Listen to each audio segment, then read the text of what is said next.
your car, listen to Newswatch 16 on WKRZ AM 1340. Proud to serve northeastern and central Pennsylvania. This is WNEP 16, the news station. Now, Nolan Johannes, Karen Harch, pilot Jack Woolen in Skycam 16, chief meteorologist Tom Clark, and Joe Zone on sports. This is Newswatch 16. Violence on the picket line in Scranton today as strikebreakers tried to apply for jobs that Department of Public Works crews walked away from. Newswatch 16's Dan Fiorucci is live now at the DPW garage in Scranton. Dan, what's going on right now? Karen, Nolan, as you can see, there are about a dozen strikers with me here on the DPW picket line. Things right now are very quiet. Earlier today, they were a little unsettled. It all began with a freezing rainstorm that came into the area this morning and with city efforts to clean up after that storm. From early on, it seemed like things were bound for a confrontation. Supervisors who manned DPW trucks were escorted by police as they went out to salt the road. This one solved is frozen solid. We had to go and get an ice chopper and a heavy set shovel they gave us ain't no good. So inside DPW headquarters, things looked a little hectic, but supervisors said they were running smoothly. This morning, hopefully we got ahead of the storm, and I think we did because from all the reports I gather that the ice is melting and the salt is taking effect. By mid-morning, some strikebreakers were arriving in response to ads in the newspapers. A few were turned back at the picket line. Going in here! A lot of half, you might just go home. You gotta get your head punched in. But others crossed the lines to fill out job application forms. I won't be intimidated by anybody. I'll do what I have to do. I'm unemployed, I have a family, need a job, and it's like, whatever I have to do, I'll do. Back outside, some of the picketers were accusing Mayor McNulty of using the strikebreakers as bargaining chips. He's trying to bust the union. For the mayor? Yeah, definitely trying to bust the union. If they want an application, they could have went down City Hall. He's taking our jobs. He's trying to take our jobs away from us, but we firmly believe that he's going to be out of a job himself.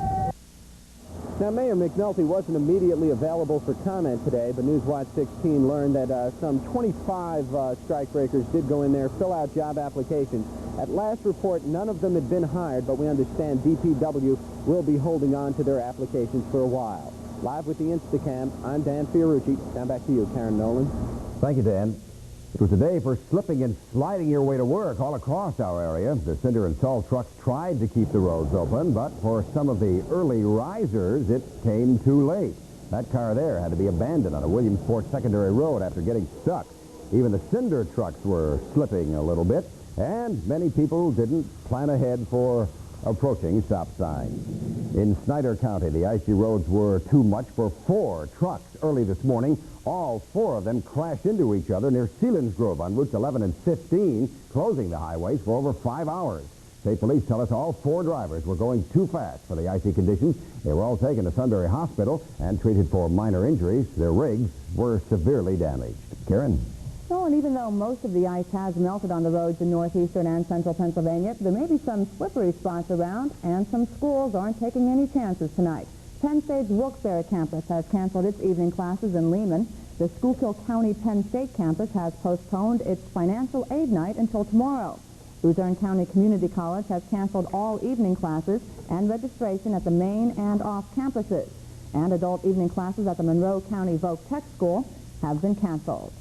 Newswatch 16's chief meteorologist Tom Clark is next with the forecast. And Tom, you called it last night. You said it would be a slick one this morning. It was treacherous this morning. Glad to see you made it to work today in one piece. did? Yeah. The weather news tonight is much better, and I'll have it for you from a icy backyard when we come back.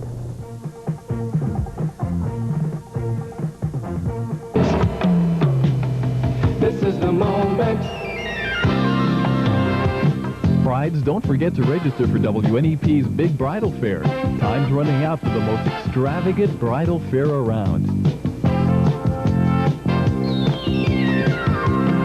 It's the morning of your life. It's the time for bridal fair. Register for your free invitation at Wyoming Homes or Gus Genetti's Best Western Motor Inn. Well, let's find out a little bit about what's ahead for the next 24 hours, shall we? Tom, it was a slippery one. It sure was, Nolan, and still quite slippery in spots out in the backyard now. In my rain gauge, just over a half-inch of rain fell today, and at the moment it's not doing anything. There is a thin fog floating around out here now, and it's very slippery underfoot. A lot of water-covered ice and slush and muck and some bare spots in the backyard as well. The temperature looks like this, under a cloudy sky. Outside we have a reading of 38. That's not too bad. Humidity 92% in the fog, always quite high. The wind calm. Barometer falling 29.97 inches. Look at that high today, a whopping 40. It looked awful, but it didn't feel too bad today. The low this morning, 24 degrees. Normals, there you go, 32 and 18. Finally, above normal temperatures on both the high and the low. Look at the records, 62 and -5 set back in 1965. Now, let's go to radar, and we can see that, well, the rain has ended because the radar currently not picking up any echoes of rain over northeastern and central Pennsylvania. Just some mountain echoes here coming back to the radar site, but the heavy rain has moved east, and we can see the extent of the rain pattern from the view 22,000 miles over DuPont, Pennsylvania. Take a look at the clouds up and down the eastern seaboard. Still some freezing rain over eastern New England. Some heavy rain now falling along portions of New Jersey, and a good bit of rain stretching down into the Gulf of Mexico. 82 degrees this afternoon down there on the west coast of Florida in Fort Myers. I think that was the best place to be in the country today. But this rain pattern is moving east. There is another cold front here that'll be moving through tomorrow. It'll bring a few clouds and the risk of a shower or snow flurry, but no big deal. Tomorrow, a much nicer day with temperatures on the mild side once again. There could be a little bit of light snow heading into Saturday as colder air makes its way in from western Canada. Now, there is going to be some fog tonight, and on the computer graphic I can show you that the warmer, moist air that moved in today is mixing with a shallow layer of cold air in contact with the snow-covered ground. And this mixing causes the temperature of the warmer air to drop, and the moisture in that air condenses out into a cloud. And that's what fog is, a cloud on the ground. And it could get quite dense in many areas later on tonight. So if you're out driving, exercise caution. Dense fog overnight tonight, some drizzle around, but the rain is over, and no more freezing rain overnight tonight. Temperatures not dropping too much further from where they are now. 34 in Dalton, about 33 in Jim Thorpe, 35 in Mifflinburg, and up there in Canton, about 34. Your low overnight tonight. Now, tomorrow, we will see a good bit of sunshine. There'll be some clouds mixed in, and there'll be a gusty breeze coming in from the west at about 20 miles per hour. Look at the temperatures once again up into the 40s. 45 in Pottsville, 43 down there in Buckhorn, 41 in Jenkins Township. That includes Laughlin, Yatesville, and Inkerman, right along the river there. 40 in Brooklyn up there in Susquehanna County, and the high tomorrow in Williamsport, 40. Delightful degrees. How about your health watch? Well, the warmer temperatures should improve your mood, and your reflexes look pretty good for tomorrow as well. Aches and pains about average.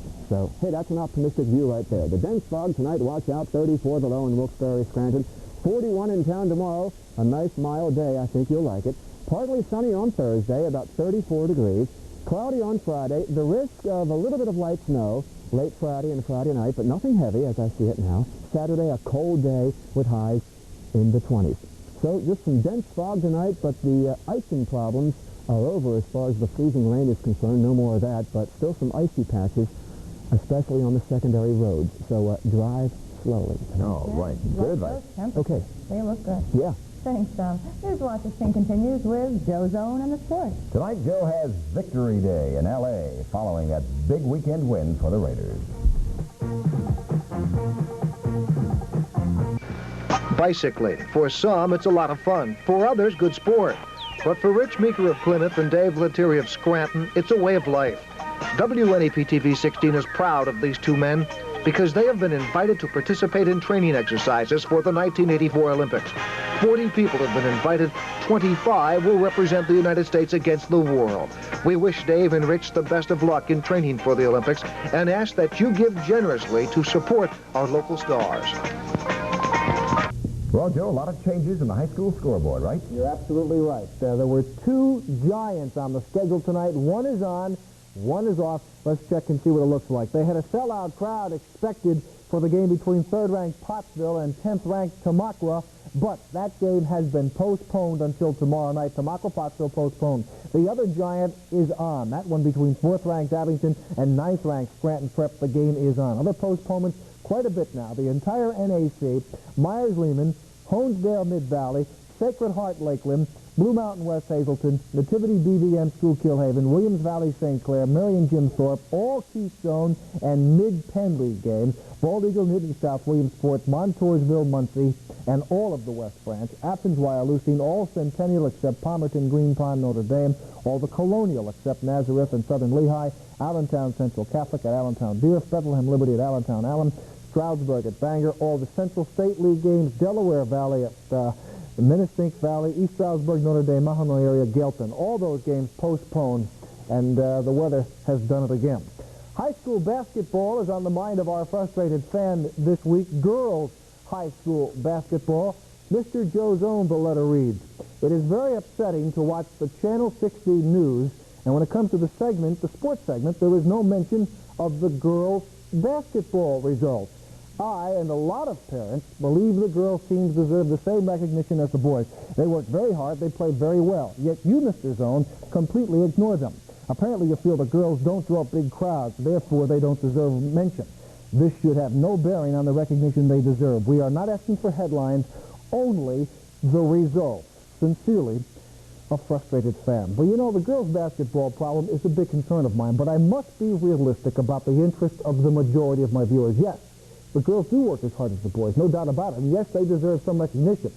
If that recognition, though, is to be TV coverage, then the girls must meet the same criteria as the other sports we cover. The bottom line, fan and viewer interest. We see 30, 40, 50 people at girls' games, and that's when all of the relatives show up. That's compared to boys' games, which draw hundreds, even thousands of fans. If time permitted and I could do everything, I would gladly cover girls' basketball on an equal basis with the boys. Time does not permit, therefore I must spend what time I do have on what I think the viewers are interested in. Your support of boys basketball, your non-support of girls, has told me what those interests are. Okay, interest today in L.A., the L.A. Raiders, and what a big day it was, too. 25 to 30,000 showed up at City Hall. Marcus Allen was the big man today. We brought a world championship to Los Angeles. As I said before, the stadium was empty, but the Los Angeles Raiders are here to stay. Let me tell you that. Police say that the crowd today was the largest ever to turn out for a championship of that kind, for a championship, and that's bigger than the Dodger crowd. And you remember, of course, how well the Dodgers did winning the World Championships. But today they say the Raiders' celebration was the big deal. Okay, what do Howard Schnellenberger, Jack Bignell, and George Curry have in common? Well, they'll all be together later next month for what I think is the area's top football clinic. It's called Coaches Clinic International. It will be held at the Cross Gates in Wilkes-Barre, February 23rd through the 25th. It's a terrific clinic for high school coaches. Schnellenberger, head coach of Miami, has a national championship to talk about and about Miami defensive strategy.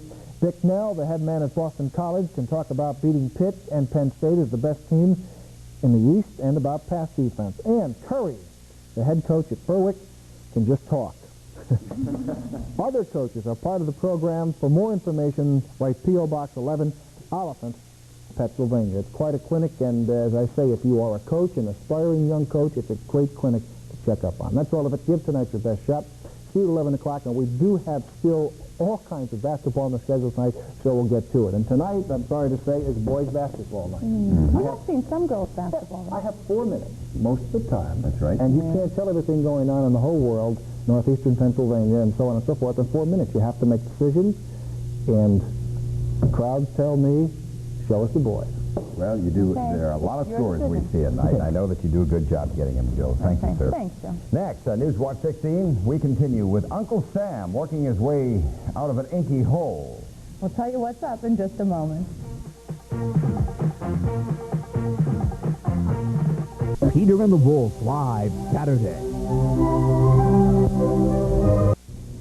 Well, it may be against the law, but it now appears many postal patrons have been cheating the U.S. mails for many years now. The Postal Service has withdrawn purple ink used since 1972 for canceling postage stamps. The reason?